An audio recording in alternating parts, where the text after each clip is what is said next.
میری ماں پکارتے ہوئے اور دوڑ لگاتے ہوئے ان کے قریب پہنچے، پھر سر سے وہ چادر اتار کر نیچے زمین پر بچھا دی جسے میں اور آپ کائنات کا قیمتی اثاثہ سمجھتے ہیں۔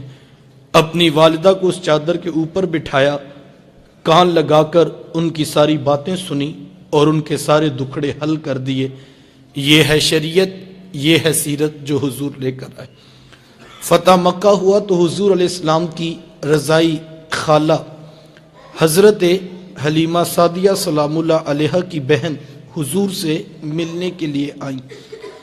اپنی ماں کا پوچھا تو بتایا گیا کہ ان کا تو وصال ہو گیا ہے۔ چھم چھم آنکھوں سے آنسو برسنے لگے، بار بار حضرت حلیمہ کی شفقتیں یاد کرتے اور ساتھ ساتھ روتے چلے جاتے۔ پھر اپنی خالہ کو رخصت کرنا چاہا، ایک گھوڑا، ایک جوڑا، 100 دینار دے کر میرے حضور اپنی خالہ کو رخصت کیا۔ یہ ہے شریعت، یہ ہے سیرت جو حضور لے کر آئے۔ ایک دن حضور صحابہ کو نماز پڑھانے آئے، تاحد نگاہ صحابہ نے اٹھ کر حضور کا استقبال کیا۔ محبتوں برا یہ ہجوم عاشقاں دیکھا تو چھم چھم آنکھوں میں آنسو برسنے لگے۔ ایک ٹھنڈی آہ بری اور کیا فرمایا، لو ادرکت والدیہ او احدہما، کاش آج میرے ماں باپ بھی زندہ ہوتے یا ان میں سے کوئی ایک ہی زندہ ہوتا، پھر میں لوگوں کو نماز عشاء پڑھا رہا ہوتا، اس میں سورہ فاتحہ کی تلاوت کر رہا ہوتا، پھر میری ماں کو میرے ساتھ کوئی کام یاد آ جاتا، وہ دروازے پہ آتی، چلمن سرکاتی، اپنے میٹھے اور پیار بھرے لہجے میں فرماتی، ابنی محمد، میرے بیٹے محمد میری بات تو سنو۔ کہا لوگوں نماز کا مصلی چھوڑ کر پہلے ماں کی بات کو سن لیتا۔ زمانے کو عملی طور پہ بتایا کہ ماں باپ کتنے معتبر ہوتے، ماں باپ کیا ہوتے ہیں، یہ زمانے کو میرے حضور نے بتلایا۔ حضور تشریف فرماتے، صحابہ بیٹھے تھے، ایک نوجوان حاضر خدمت ہوا، آ کر عرض کرتا ہے، حضور میں جہاد پہ جانا چاہتا ہوں۔ میرے آقا پوچھتے ہیں، احی والدہ کا، کیا تیرے ماں باپ زندہ ہیں؟ قال نعم، جی حضور زندہ ہیں۔ قال ففیہما فجاہد، فرمایا جاؤ ان کی خدمت کرو، یہ تمہارا جہاد ہے۔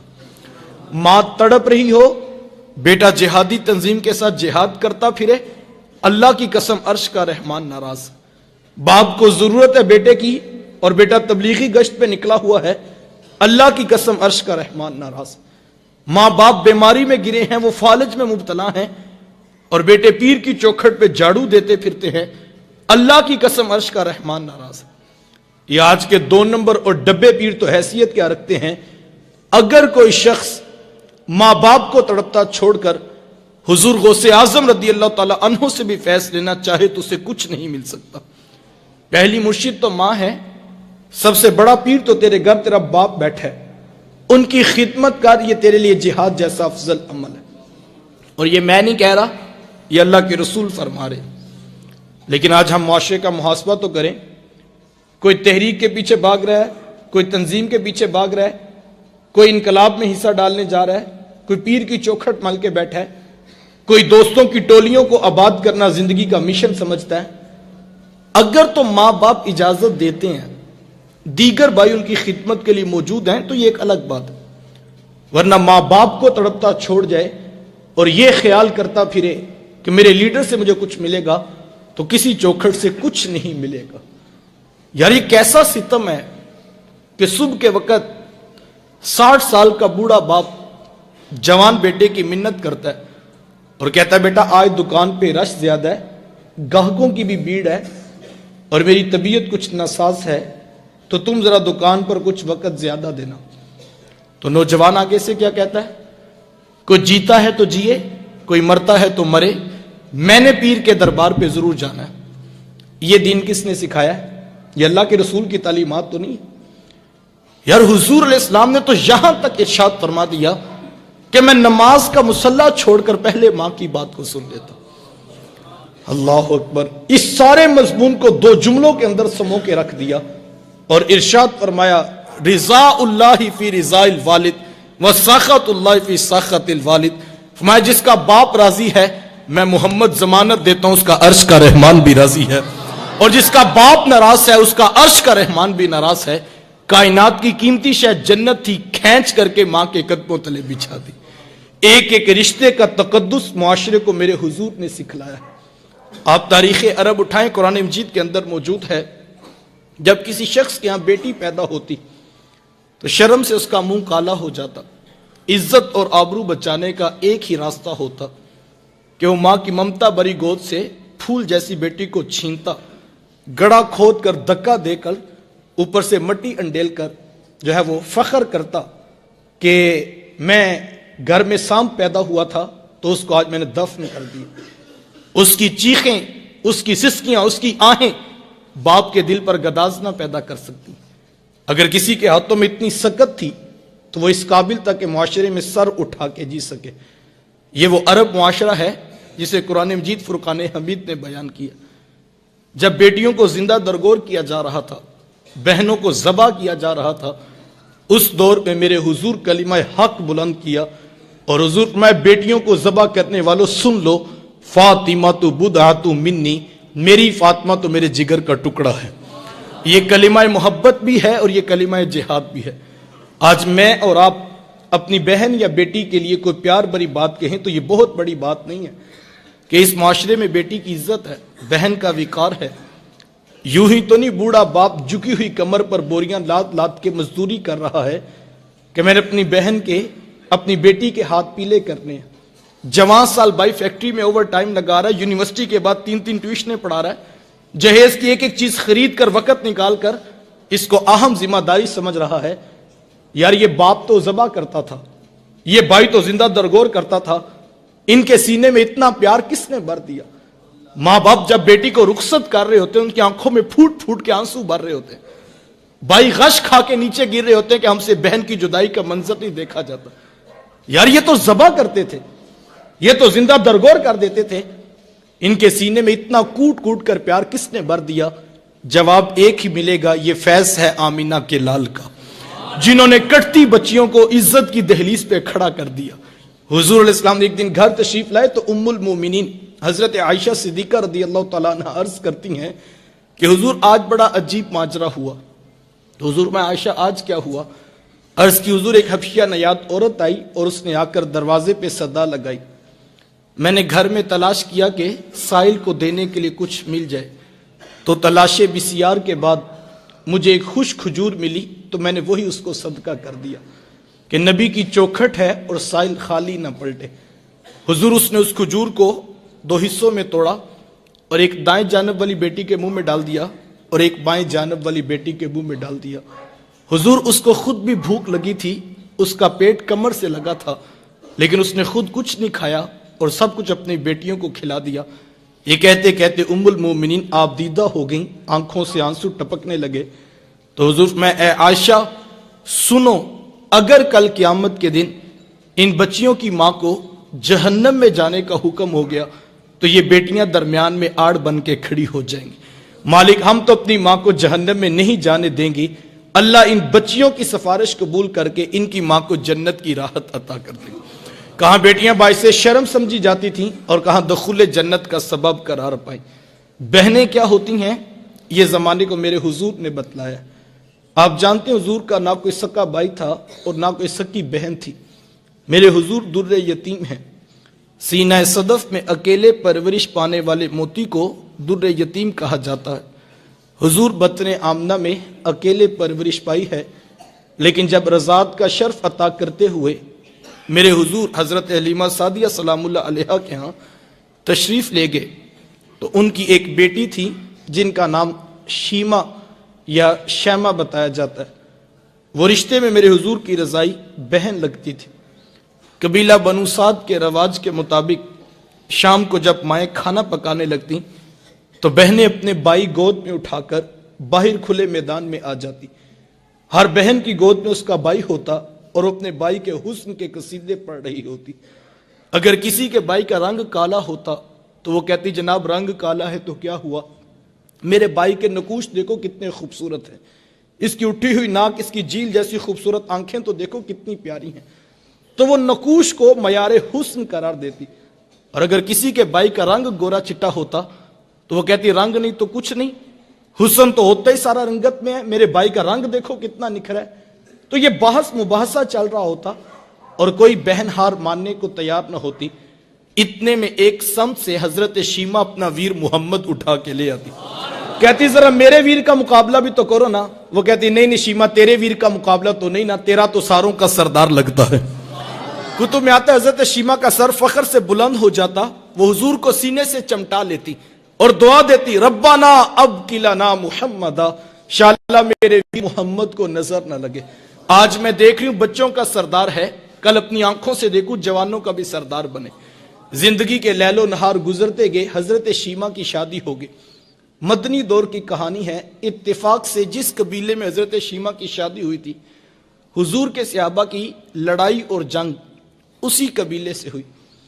ان کے کچھ بندے قتل کر دیے گئے، کچھ کو قیدی بنا کر صحابہ مسجد نبوی میں لے آئے۔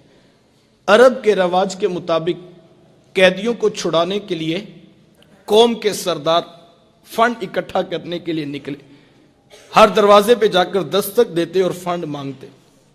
چلتے چلتے حضرت شیمہ کے دروازے پہ پہنچ گئے، دستک دی تو پوچھا کون؟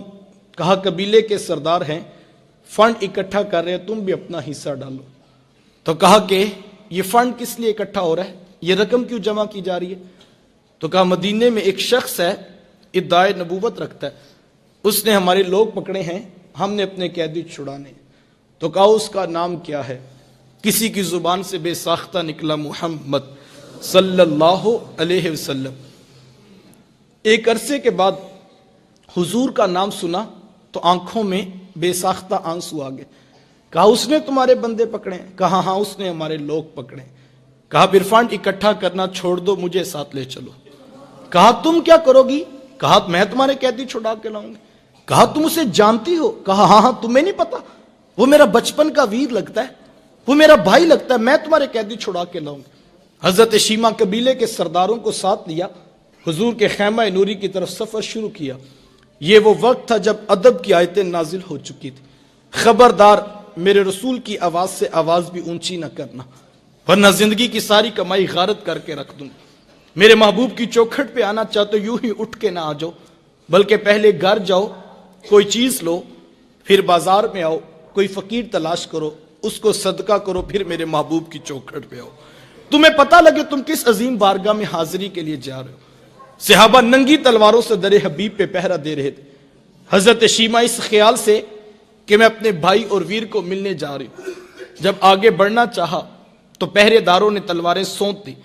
رک جا دیہاتی عورت، جانتی نہیں آگے کوچہ رسول ہے، آگے تو بغیر اجازت کے جبریل بھی نہیں جا سکتے، تو کون ہے؟ روایت میں آتا ہے جب راستہ روکا گیا، تلواریں سونت دی گئیں، تو حضرت شیمہ نے یوں ہاتھ سے تلوار کو جھٹک کے کہا خلو سبیلی وعلموا انا اخت نبیکم، کہا میری راہیں چھوڑ دو، جانتے نہیں میں تمہارے نبی کی باجی اور بہن لگتی ہوں۔ بس یہ آواز کانوں میں پڑنا تھی، آنکھوں پر پلکوں کی چلمنے آ گئیں، نگاہیں نیچی کر دی، تلواریں پیچھے ہٹا دی۔ حضرت شیمہ پورے پروٹوکول سے حضور کے خیمہ نوری میں داخل ہوئیں۔ میرے حضور جب بہن کو آتے دیکھا، حضور اٹھ کر استقبال کیا، مرحبا کہتے ہو، خوش آمدید پیش کرتے ہو، فرمایا میری بہن آج کدھر کو آنا ہوا؟ عرض کی حضور آپ کے بندوں نے ہمارے کچھ لوگ پکڑے ہیں، میں ان قیدیوں کو چھڑانے کے لیے آئی ہوں۔ حضور فرمایا میری بہن، تو نے آنے کی زحمت کیوں گوارا کی؟ تو گھر بیٹھے پیغام بیچ دیتی، میں محمد تیرے کہنے پہ ساروں کو چھوڑ دیتا۔ زمانے کو عملی طور پہ بتایا کہ بہن کا دروازے پہ آ جانا کتنا معتبر ہوا کرتا ہے۔ پھر چاند جوڑے، کچھ گھوڑے، بہت سارا ساز و سامان جمع کیا اور بہن کو رخصت کرنے کے لیے حضور دروازے پہ تشریف فرما ہوئے۔ صحابہ نگاہیں نیچی کیے حضور کے ادب میں کھڑے تھے، تو حضور میں صحابہ جب بھی قیدی چھوڑا کرتا ہوں پہلے تم سے مشاورت ضرور کیا کرتا ہوں، آج پہلا موقع ہے، قیدی بھی چھوڑ رہا ہوں اور میں نے مشورہ بھی نہیں کیا ہے۔ عرض کی اے بندہ نواز، آپ مالک کل کائنات ہیں، آپ جو چاہیں کریں، ہم کون ہوتے ہیں درمیان میں مشورہ دینے والے؟ لیکن حضور اتنا تو بتائیے آج کون سی خاص بات تھی کہ آپ نے مشورہ کرنا بھی ضروری نہیں سمجھا ہے؟ سنو بھائیو، اللہ کے رسول نے کیا ارشاد فرمایا، حضور میں صحابہ آج میرے دروازے پہ میری بہن آ گئی تھی، اور جب بہنیں دروازے پہ آ جائیں اللہ کا رسول انہیں خالی نہیں موڑا کرتا۔ آج میں بھی بہن کا رشتہ رکھتا ہوں، آپ بھی بہن کا رشتہ رکھتے ہیں۔ ہم کتنی عزت اپنی بہنوں کو دینے کا مزاج رکھتے ہیں۔ دکھ، تکلیفیں، مصیبتیں، پریشانیاں تو اپنی جگہ رہ گئیں، یار ہم تو بہنوں کی خوشیوں میں شریک ہونے کے بھی روادار نہیں۔ 60 سال کی بوڑھی بہن یوں اپنے بوڑھے ہاتھ جوڑ کر رات 12 بجے کے قریب اپنے بھائی کے پاؤں پکڑ کر معافی مانگ رہی تھی اور کہتی تھی بھائی ساری غلطیاں میری ہیں، سارے گناہ میرے ہیں، میں اعتراف کرتی ہوں، لیکن صبح میرے بیٹے کی بارات جانی ہے، تم جو ہے وہ بارات میں شریک ہو جاؤ۔ اگر تم نہیں آؤ گے تو میں معاشرے کو کیا منہ دکھاؤں گی کہ میں کتنی بے براتی ہوں کہ میرے بھائی بھی میرے ساتھ نہیں کھڑے ہیں۔ وہ بوڑھے ہاتھ جوڑ جوڑ کر یوں معافیاں مانگتی تھی اور بھائی بڑک مار کے کہتا کہ میری بہنیں مر گئی ہیں، مجھے کسی بہن کی کوئی ضرورت نہیں ہے۔ اس کے جوان بھائی ساتھ بیٹے پاس کھڑے ہیں اور وہ کہتے ماں کوئی آتا ہے تو ٹھیک ہے، کوئی نہیں آتا تو کوئی پرواہ نہیں، ہمیں کوئی فرق نہیں پڑتا، ہماری بارات صبح دھوم دھام سے جائے گی۔ لیکن وہ کہتی بیٹا تم چپ رہو، یہ میرا اور میرے ویر کا معاملہ ہے، میں نے بھائی راضی کر کے جانا ہے، میں نے بھائی راضی کر کے جانا ہے۔ اس نے آخری حربہ سوچ رکھا تھا جب نہیں نہ مانے گا تو پھر میں اپنے سر کی چادر اتار کے اس کے پاؤں پہ ڈالوں گی، پھر تو اس کا کلیجہ پگھل جائے گا۔ لیکن اس کا آخری حربہ بھی کام نہ آیا، پھر وہ سر کی چادر اتار کر پاؤں کے ساتھ رگڑتی رہی، لیکن بھائی کا کلیجہ نرم نہیں پڑتا تھا۔ پھر کتنے بوجھل قدموں سے اس نے بھائی کی دہلیز کو چھوڑا، یہ وہ بہن ہی جانتی ہوگی۔ آج ہم خوشیوں میں شریک ہونے کے بھی روادار نہیں رہے۔ میں نے کل چہلم کی روٹی پر جو ہے وہ بھائیوں کو لڑتے دیکھا ہے۔ ایک کہتا تھا کہ یہ میری بہن لگتی تھی، روٹی میں نے پکانی ہے، تو دوسرا کہتا تھا نہیں یہ میری بہن لگتی تھی، میں نے کھانا پکانا ہے۔ صاحب مرنے کے بعد تو برادری کو دکھانے کے روٹی پہ لڑ رہے ہو، زندہ بہنوں کی قدر کیوں نہیں کرتے ہو؟ کسی سے پوچھے جناب 4 سال ہو گئے بہن سے ناراضگی ہے، وجہ کیا ہے؟ تو وہ کہتا ہے جناب رشتہ کرتے وقت بہن نے میرے سے پوچھا نہیں تھا۔ صاحب کون سسرال میں کہتا ہے جا کے میکے سے پوچھ کے ہم پتر بیانے لگے ہیں تمہاری کیا رائے ہے؟ کون یہ بتاتا ہے، کون یہ اختیار دیتا ہے؟ یہ بہنیں ہوتی ہیں جو سسرال کی گالیاں بھی سنتی ہیں اور بھائیوں کو بتاتی ہیں ہم بڑی سوکھی ہیں اپنے گھر میں، تم اپنا اتحاد قائم رکھو، تم آپس میں بس ماں کا گھر باپ کی چوکھٹ آباد رہنی چاہیے، ہم اپنی جاگیر کا حصہ بھی چھوڑتی ہیں، ہم تھوڑے میں گزارا کر لیں گی، لیکن جو ہے وہ تم اپنی ماں کا گھر اور میرے باپ کا گھر آباد رکھنا۔ لیکن بھائی اتنا کچھ کرنے کا بھی رویدار نہیں رہے ہیں۔ بہنوں کو عزت میرے حضور نے دی ہے۔ جب بیٹی ذبح کی جا رہی تھی، بہنیں زندہ درگور کی جا رہی تھی، ماں کو منڈیوں میں بیچا جا رہا تھا، اس دور میں بیوی کی کیا حیثیت ہوگی؟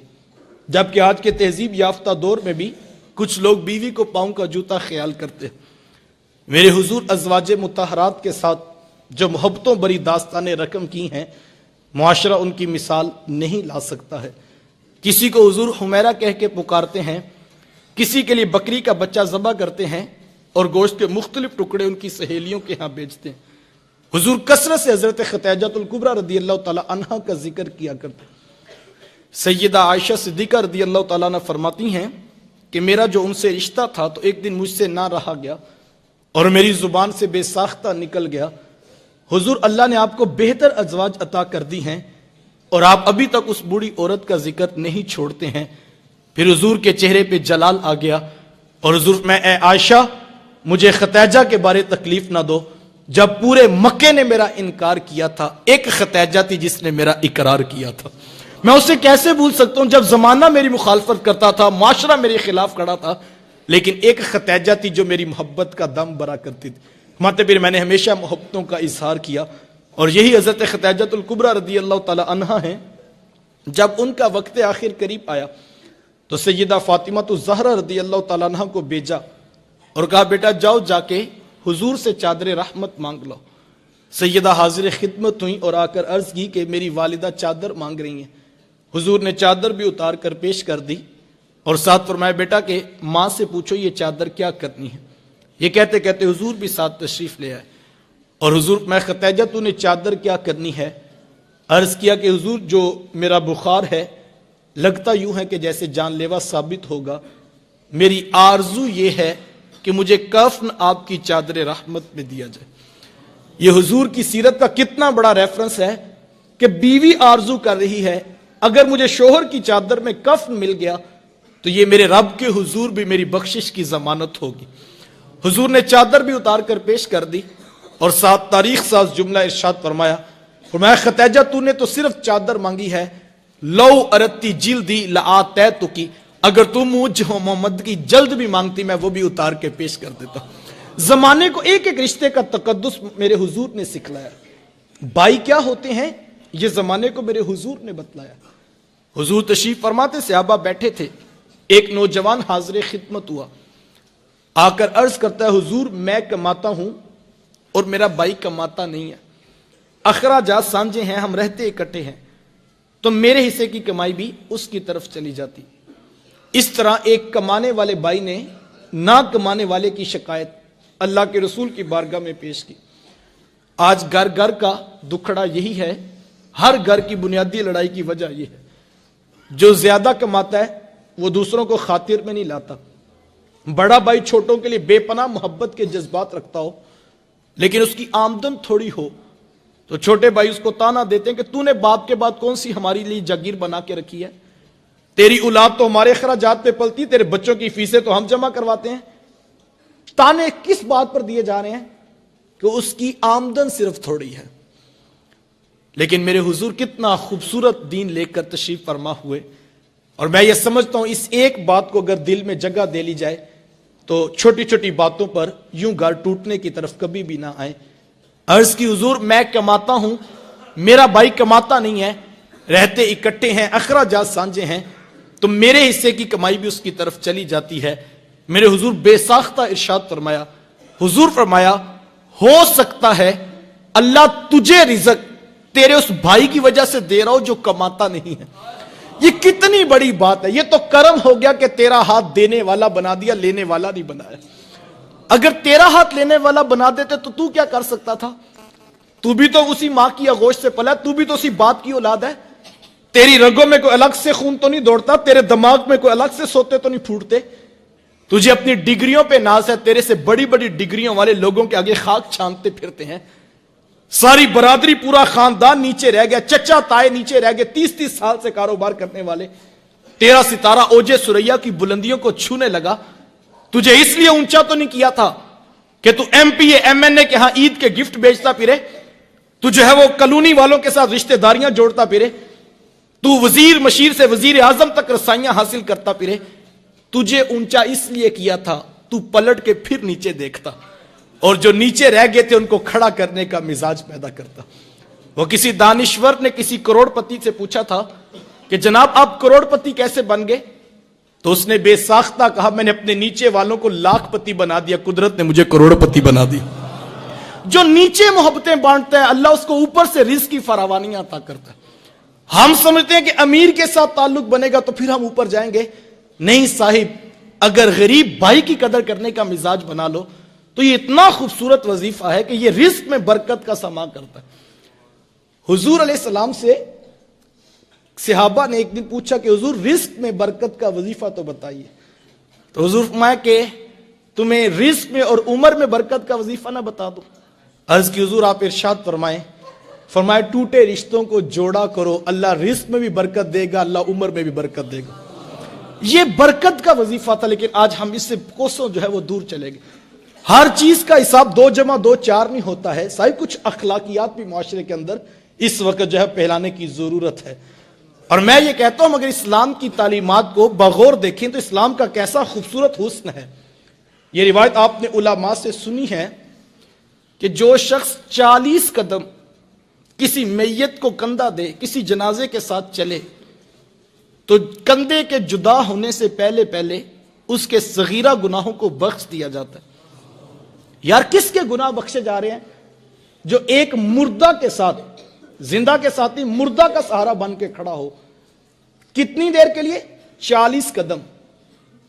کتنا ٹائم لگ جائے گا؟ 10 منٹ لگ جائیں گے. یار جو 10 منٹ کسی مردہ کا سہارا بنے، اسلام اس کے گناہ معاف کر دیتا ہے. جو سکے بھائی زندہ کا سہارا بن کے کھڑا ہو جائے. اسلام اس کو کیا کچھ نہیں عطا کرے گا. لیکن ہم بڑے جی، مجھے کوئی حاجی صاحب کہہ رہے تھے کہ، اور دوست بتا رہا تھا کہ حاجی صاحب نے اعلان کیا کہ برادری میں جتنے بھی کل چیلم یا فوتگیاں ہوں گی ان کی روٹی حاجی صاحب کی طرف سے ہوگی. میں نے کہا بہت اچھی بات ہے، میں کسی کی نیت پہ فتویٰ نہیں دیتا، لیکن حاجی صاحب کو کہنا کہ مرنے کے بعد روٹی کا کیوں ٹھیکہ مالا ہے، کاش کے زندوں کی قدر کرنے کا مزاج پیدا کرتا. ہم بڑے عجیب لوگ ہیں، ہم قبروں پہ رو لیتے ہیں لیکن ہم زندہ لوگوں کی قدر کرنے کا مزاج نہیں رکھتے ہیں. زندہ لوگوں کی قدر کریں، پیار بانٹیں، محبت بانٹیں، الفت بانٹیں، رشتوں کا تقدس پامال نہ ہونے دیں، دھوکہ نہ دیں، جھوٹ نہ بولیں، فریب نہ بولیں. یہ ساری باتیں کیوں کی جائیں؟ یہ اخلاق حسنہ کو کیوں اپنایا جائے؟ اس لیے کہ اسلام اس کی تعلیمات دیتا ہے، مذہب اس بات کا حکم دیتا ہے، اخلاقیات اس بات کا تقاضا کرتے ہیں، عقل اس بات پر زور دیتی ہے کہ یہ خوبصورت اور اچھے اخلاق ہیں، ان کو اپنایا جائے. لیکن میں ایک بات سنا کر اپنی بات مکمل کرنا چاہوں گا، اور میں کہتا ہوں جتنے اچھے کام ہیں، جتنے اخلاق حسنہ ہیں، اگر ان میں اس نیت کو شامل کر لیا جائے تو یہ بہت بڑا کام ہے. ایک بابا جی تھے جو جوتے پالش کیا کرتے تھے. تو ایک نوجوان ان کے پاس بیٹھ گیا اور کہنے لگا کہ بابا جی ایک بات تو بتائیں. کہا بیٹا پوچھو کیا ہے؟ کہا یہ بتائیں کہ آپ کو رب کا قرب کیسے ملا؟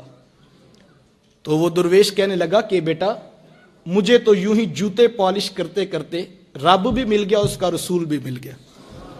تو کہا جی یہ بھی کوئی راستہ اس کو پانے کا؟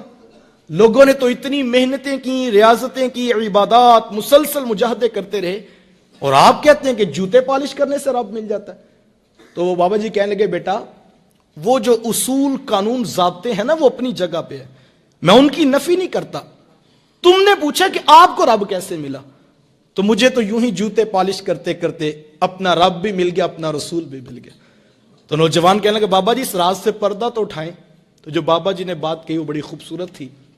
وہ بابا جی کہنے لگے بیٹا میں جب بھی کسی شخص کا جوتا پالش کیا کرتا تو اسے خوب ایمانداری، محنت، اخلاص سے اس کو خوب چمکا کے پالش کرتا، اس لیے کہ اس نے 2 آنے مجھے دینے ہوتے تھے. کہا نہیں وہ تو اس نے دینے ہوتے تھے، وہ تو پہلے طے ہوتے تھے، لیکن میں جوتا خوب صرف اس لیے چمکا دیا کرتا کہ یہ اس شخص کا جوتا ہے کہ جس رسول کا میں کلمہ پڑھتا ہوں ان کا یہ بھی کلمہ پڑھتا ہے، جس رسول سے میں محبت کرتا ہوں ان کا یہ بھی پیار کرنے والا ہے، جس رسول کی شفاعت پہ میری نظر لگی ہوئی ہے ان کا چاہنے والا یہ بھی ہے. میرے رب کو یہ میری ادا اتنی پسند آئی، اس نے اپنا قرب بھی عطا کر دی، اپنے محبوب کا قرب بھی عطا کر دی. حضور کی نسبت کا احترام پیدا کرنے کا مزاج پیدا کرے. ہم بڑے عجیب لوگ ہیں، کاش ہم اس بات کے اوپر کھڑے ہو جائیں. اور یہ اتنا خوبصورت وظیفہ ہے. میں سمجھتا ہوں یہ 1000 لوگ بیٹھے ہیں، آپ ہم سب نے صبح اٹھ کر اپنی دکانوں پہ بیٹھنا ہے. کوئی ڈاکٹر ہے، کوئی انجینئر ہے، کوئی ٹیلر ہے، کوئی ٹائر کو پنکچر لگانے والا. معاشرے کا ہم حصہ ہیں. میں کہتا ہوں اگر ہم یہ عہد کر لیں کہ جو ہماری دکان پہ صبح آ رہا ہے وہ کوئی پرایا نہیں، اس کے ہاتھوں میں بھی ان کا دامن ہے جن کی شفاعت پہ ہماری نگاہ لگی. اس کو دھوکہ نہ دو، اس کو جھوٹ نہ بولو، اس کو فریب نہ کرو، اسے پیار دو، محبت دو، الفت بانٹو، اس کے لیے آسانی کا راستہ کھولو. یہ اتنا خوبصورت وظیفہ ہے، یہ اتنا پیارا وظیفہ ہے کہ اس وظیفے کی اتنی برکت ہے، اتنی برکت ہے. اس کو ایک مرتبہ کر کے تو دیکھیں. میں کسی دکان پہ جاتا ہوں، ابھی موبائل دیکھ رہا تھا کہ اس شخص نے میرے موبائل پر حضرت کی فوٹو دیکھ لی. تو کہنے لگا جناب آپ ان کو جانتے ہیں؟ تو میں نے بھی فخر سے کہا جناب یہ میرے شیخ ہیں، میرے استاد ہیں. تو کہنے لگا جناب تشریف رکھیں نا، چائے پیجئے، باقی باتیں بعد میں ہوں گی. مجھے عزت دینے لگا، ریٹ نیچے آنے لگا. وہ جو بحث کر رہا تھا ایک دم اس کا لہجہ بدل گیا. کہنے لگا جناب ہم بھی ان کو سنتے ہیں، تو بڑا خوبصورت بیان کرتے ہیں. یار یہ عزت کس بات کو دی جا رہی ہے کہ جن کا خطاب میں سنتا ہوں ان کا خطاب یہ بھی سنتا ہے.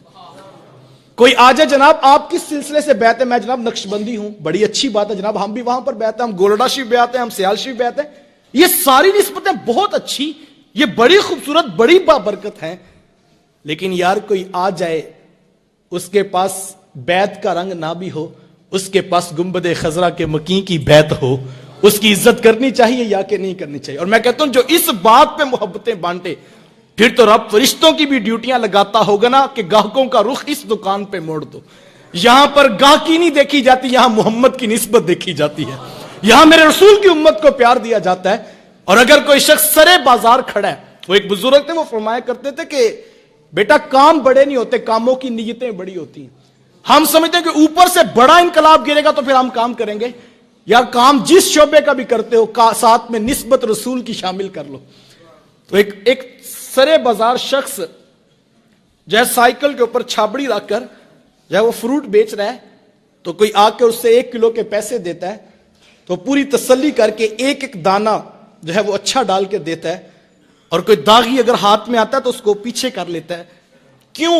کہ اس نے قیمت مجھے پوری دینی ہے. نہیں, وہ تو حق بنتا ہے جو قیمت پوری دے رہا ہے اسے سودا پورا دیا جائے. لیکن وہ کہتا ہے اس لیے کہ جن کا میلاد میں مناتا ہوں یہ ان کے امتیوں نے کھانا ہے. تو پھر دیکھیں کام کتنا خوبصورت ہو جائے گا. یہ اتنا بڑا وظیفہ, اس پہ کھڑے ہونے کا مزاج پیدا کریں. حضور کی نسبت, وہ کیا میرے شیخ پڑھا کرتے ہیں, آپ فرماتے ہیں محمد کی وساطت سے یہ محبت تیری میری ہے. محمد کی وساطت سے یہ محبت تیری میری ہے. محبت اصل ان کی ہے, نہ تیری ہے نہ میری ہے. ہزاروں قومیں وجود میں آئیں دہر میں خشک و تر کے رشتے سے. ہزاروں قومیں وجود میں آئیں دہر میں خشک و تر کے رشتے سے. ہم نے بنیاد دوستی رکھی یاد خیر البشر کے رشتے سے. حضور کی محبت کا احترام کرنے کا, حضور کی نسبت کا احترام کرنے کا. کل اگر حضور نے حشر کے میدان میں پوچھ لیا میرا امتی تیرے دکان پہ کھڑا تھا اور اس نے تجھے بتایا بھی تھا کہ میں حضور کا ماننے والا ہوں, آپ کی دکان دیکھ کر آیا ہوں. کوئی گزر رہا تھا نا تو وہ بازار سے ہماری دکان پہ آ گیا, اس نے کہا جناب سودا تو آگے سے خریدتے تھے, خرید و فروخت تو وہاں سے ہوتی تھی, لیکن آج حضور کا نام جری حروف میں لکھا ہوا دیکھا تو اسی وقت جو ہے وہ ذہن بن گیا کہ یار یہ تو حضور کے چاہنے والوں کی دکان ہے, چلو آج کے یہاں سے خرید و فروخت کرتے ہیں. تو ہم بڑے خوش ہوئے کہ چلو اب تو اعتماد بن گیا, اور ہم نے پھر ریٹ ڈبل کر لیا کہ اس نے کون سا بحث کرنی, یہ تو پہلے قائل ہو چکا حضور کے نام پر. تو پھر اگر حضور نے پوچھ لیا میرا امتی تیری دکان پہ آیا تھا, تو نے میرے امتی کو بھی معاف نہیں کیا تھا, تو نے میرے امتی کو دھوکہ دے دیا.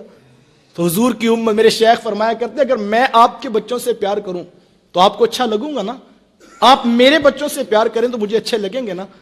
تو جو حضور کی غریب امت سے پیار کرے گا وہ اللہ کے رسول کو کتنا اچھا لگے گا.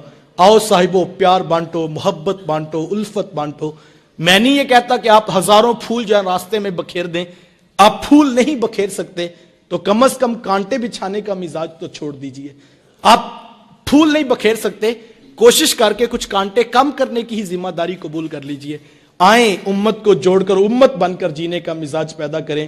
آج انٹرنیشنل لیول پر بھی اگر ہم ڈسٹرب ہیں اور ہمارا جو ہے وہ ماحول کتنا جو ہے وہ ناساز ہو گیا ہے, تو اس کی بنیادی وجہ بھی یہ ہے کہ ہم نے نیچے ناز کرنا تو سیکھا ہے. ہم نے پیر, ہم نے نسبت, ہم نے جو ہے وہ ملک, ہم نے ملت, ان چیزوں پر تو ناز کی. یہ ساری برکتیں اپنی جگہ پر, لیکن ہم نے مسلمان بن کر جینے کا عہد نہیں کیا ہے. اگر اغیار آئے دن کوئی نہ کوئی سازش کر رہے ہیں, اور جو امریکی صدر کا بیان آپ نے سنا اس کی وجہ کیا ہے, اگر بہت ساری وجوہات ہیں, اس کی بنیادی وجہ کیا ہے, اسے بکھرے ہوئے لوگ نظر آتے ہیں, اس کو امت رسول نظر نہیں آتی ہے. ورنہ جب ہم امت بن کے جیا کرتے تھے تو پھر سلطان صلاح الدین ایوبی کی ایک للکار بھی کافی ہوا کرتی تھی. لیکن آج ہم امت نہیں رہے, ہم بکھر کے ٹکڑوں میں فرقوں, گروہوں اور جتھوں کی صورت میں بٹ گئے. آئیں امت بن کر جینے کا مزاج پیریں, اور جہاں بھی ہوں حضور کے امت کی قدر کرنے کا مزاج پیدا کریں.